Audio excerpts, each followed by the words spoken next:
Oi, e aí? Como é que foi o ensaio ontem? Ah, o ensaio foi legal, assim.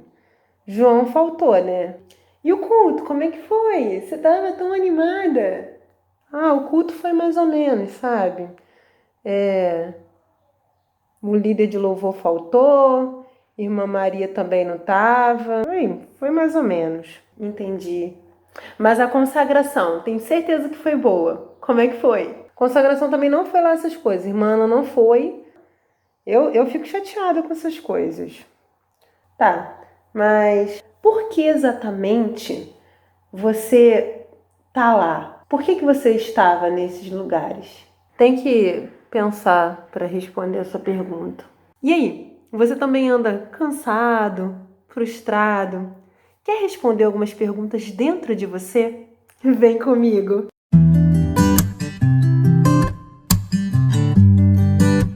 Oi, gente, como é que vocês estão? Tudo bem? Eu sei que talvez alguns de vocês sentiram falta da série Se Posicione. Eu senti falta também. Estávamos gravando vídeos, né, focados no Café com Mudança. Eu peço perdão por esse grande espaço, essa lacuna na série Se Posicione. E de tempos em tempos iremos gravar um vídeo sobre posicionamento. E o texto bíblico de hoje, ele se encontra no Evangelho de João, capítulo 21, versos de 18 até o verso 22. É o texto bíblico que narra o momento depois que Jesus foi crucificado, um dos momentos em que Jesus vem ter com os seus discípulos e ele vira para Pedro e pergunta: Pedro, tu me amas? E depois que Pedro ele deixa claro para Jesus o amor dele por Jesus, ele confessa 3 vezes o amor dele, o mesmo número de vezes que ele negou ter conhecido a Jesus. Jesus deixa claro para Pedro que não vai ser tão fácil. O texto bíblico que nós leremos agora vai tratar de um aviso, algo que Jesus está dizendo para Pedro que vai acontecer, algo que vai requerer de Pedro esforço e sacrifício. Vamos ler? O texto bíblico nos diz o seguinte: digo-lhe a verdade. Quando você era mais jovem, vestia-se e ia para onde queria. Mas quando for velho, estenderá as mãos e outra pessoa o vestirá e o levará para onde não deseja ir. Jesus disse isso para indicar o tipo de morte com o qual Pedro iria glorificar a Deus. E então lhe disse: siga-me.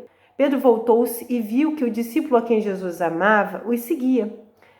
Este era o que se inclinara para Jesus durante a ceia e perguntara: Senhor, quem te irá trair?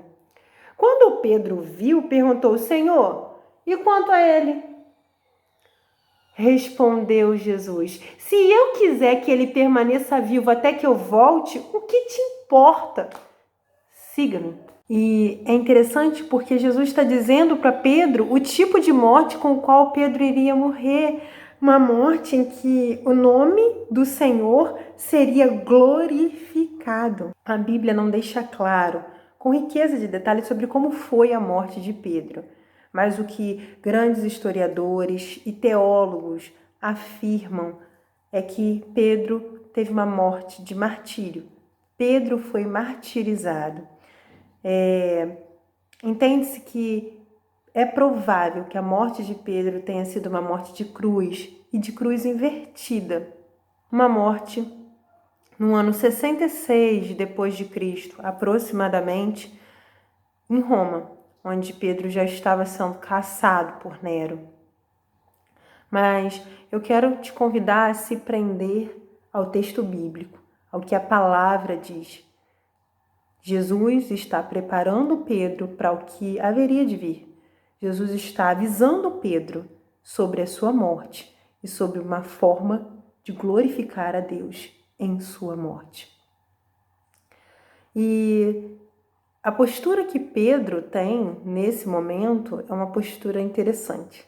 Ele traz a ideia de alguém que ouve aquilo e se pergunta: quanto a este? E ele? Como ele vai sofrer? De que maneira que ele vai passar por algum tipo de sacrifício? Sim, porque, né, você falou de mim, mas e ele?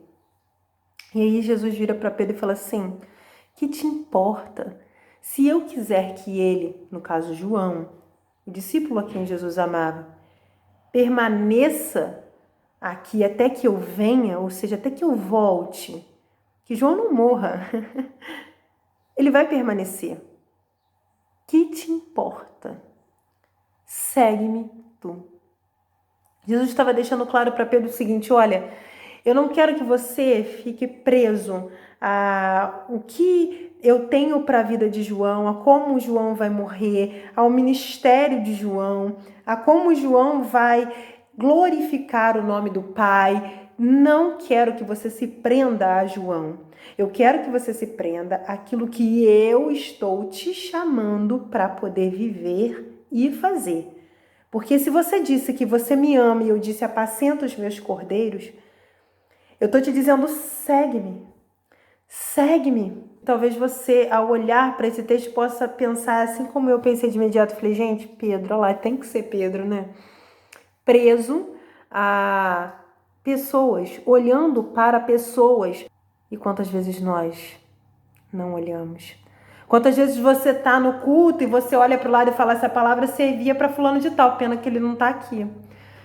Esse louvor aí, fulano que tinha que ouvir, mas não tá aqui, né? Quantas vezes a gente tá no ensaio e aí falta alguém, a gente fala lá, ó, faltou novamente. Você tá numa consagração, você fala, olha lá, cadê a pessoa? Tinha que estar aqui. Cadê fulano, fulano, fulano, fulano e fulano? Por que não tá aqui? Eu imagino Jesus olhando e falando assim, veio pra quê? Tá no ensaio? Pra quê? Tá na consagração? Pra quê? Tá no culto? Pra quê? Não é por mim, porque se fosse por mim, estava se ligando em mim, estava se concentrando em mim. O problema é que está perdendo foco, olhando para outras pessoas. Está perdendo foco, achando que a carga está muito grande sobre ele ou sobre ela. Eu fico imaginando Jesus olhando para a gente pensando assim, eu não chamei para isso. Eu não chamei para olhar para o outro. Eu chamei para olhar para mim. O problema é que muitas vezes a gente deixa de olhar para Jesus. A gente deixa de olhar para o nosso chamado, a gente deixa de olhar para aquilo que Deus nos prometeu e a gente deixa de olhar principalmente para quem nos chamou e nos prometeu. Perdemos o foco achando que as pessoas deveriam estar se esforçando da mesma maneira que nós, estar contribuindo da mesma maneira que nós, deveriam estar presentes assim como nós estamos. A gente olha para o lado e fala para Jesus assim, e quanto a esse? E Jesus olha para a gente e fala assim, que te importa? Segue-me tu. Faz você. E é difícil. É difícil porque no nosso eu, tudo que a gente quer é fazer exatamente o oposto. A gente é bom em criticar o outro, em observar o outro. Mas Jesus está fazendo um convite para você hoje. Um convite a estar perto dele. O convite é segue-me. Segue-me tu. Você tem oportunidades preciosas de estar num culto, adorando ao Senhor e sentindo a presença dEle. Você tem oportunidades preciosas de estar no ensaio, prestando a sua adoração em excelência. Você tem oportunidades preciosas de estar numa consagração, buscando mais, se consagrando ao Senhor. Você tem oportunidade preciosa de ir ao monte e você olha para as outras pessoas que não estão ali. E você deixa de ter intimidade, de ter aproximação. Jesus está te oferecendo a oportunidade de senti-lo, de passar um tempo precioso, de qualidade com Ele, um tempo que vai te edificar, que vai te abastecer, que vai te fortalecer. Mas muitas vezes você para e volta-se para o seu irmão. E volta-se para alguém que não está ali. E pode ser alguém que é membro da igreja, ou pode ser alguém que é da tua família, que você queria que tivesse ali e não está. Não importa. para quem você está olhando. Importa apenas que você talvez não esteja olhando para quem você deveria olhar. Não se trata do fulano A, B e C. Se trata de Jesus. O texto do segundo livro de Samuel, capítulo 23, verso 11, verso 12, nos diz o seguinte: Depois dele, Sama, filho de Agé, o Aratita, quando os filisteus se ajuntaram numa multidão, onde havia um pedaço de terra cheio de lentilhas, e o povo fugira de diante dos filisteus. Este, pois, se pôs no meio daquele pedaço de terra e o defendeu, e feriu os filisteus, e o Senhor lhe efetuou grande livramento. Esse texto bíblico narra um trecho em que Sama, um dos homens mais valentes de Davi, se posicionou diante dos filisteus. Era comum que nessa época os filisteus tentassem invadir parte do território do povo de Israel, roubassem a sua plantação e oprimissem o povo de Israel. O texto diz que o povo de Israel fugiu. Sama ficou diante dos filisteus, enfrentou aqueles filisteus e o Senhor lhe efetuou grande livramento. Sama não permitiu que os filisteus roubassem aquilo que era do povo de Israel por direito. Mas Sama enfrentou todos aqueles filisteus sozinho. Só havia Deus com Sama. E eu fico me perguntando, imagina se Sama olha para o lado e fala assim, gente, cadê João? Cadê Maria? Cadê José?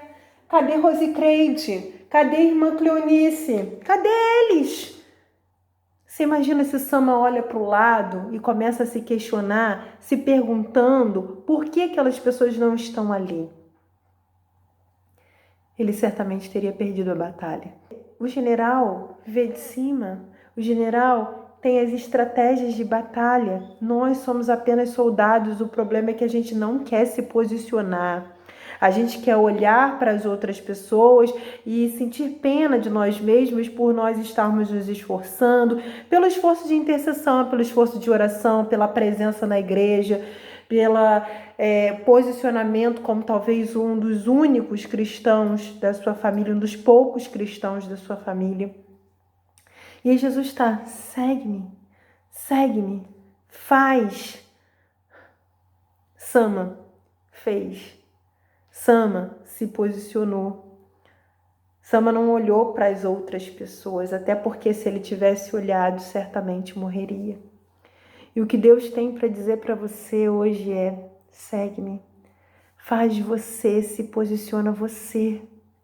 Porque através de você, através do seu posicionamento, do seu comprometimento, o nome do meu Pai vai ser glorificado. As pessoas vão contar o seu testemunho. O seu testemunho vai ser lindo, mas você precisa parar de olhar para o lado e manter o foco em mim. Eu sei que Satanás está tentando fazer você parar. E, francamente, essa é a missão dele. Algumas pessoas falam para mim, o inimigo tá furioso. E eu sempre me pergunto quando foi que ele esteve calmo. Na minha vida nunca esteve. A missão dele é essa mesma. A missão de Satanás é matar, roubar, destruir, é tentar fazer você parar, destruir teus sonhos, matar seus projetos em Deus, desmotivar você na sua caminhada, fazendo você olhar para as pessoas e se sentir sozinho. Ficar frustrado por achar que a carga sobre você é grande demais, mas você quer conversar sobre carga com Jesus? Não tem como. Jesus disse, pegue a sua cruz e siga-me. A vida do cristão não vai ser isenta de sacrifício não, irmão. Mas se você continuar olhando, largando a sua cruz para olhar para o irmão que talvez não esteja pegando a cruz dele para seguir, você está deixando de caminhar e de dar os passos que o Senhor Jesus te chamou para viver na sua caminhada com Ele. Mas, para finalizar, eu preciso te dizer que vale a pena, porque Deus, Ele reage ao nosso posicionamento. Sama, do contrário de Pedro, não olhou para ninguém, não olhou para as adversidades e se posicionou. Não foi? A palavra de Deus não diz que Deus virou para Sama e falou assim: olha, filho, fica só você. Não. Sama decidiu ficar, teve coragem. E Deus efetuou um grande livramento. Deus fez com que Sama derrotasse todos aqueles filisteus sozinho. Sem necessariamente contar com outras pessoas. Lembre-se, Jesus em alguns momentos se retirava do meio da multidão, se retirava do meio dos discípulos e ele ficava só ele e o Pai. E Jesus fazia isso porque há momentos em que o segue-me vai ser você e Deus. O teu Deus não precisa que você tenha uma multidão de pessoas do seu lado, porque Deus é Deus para fazer na tua vida com você sozinho. Pare de ficar contando com muitas pessoas. Conte apenas com o teu Deus. Ele é suficiente. E por fim, entenda que viver Jesus Cristo é aceitar o segue-me. Siga e não olhe para o lado.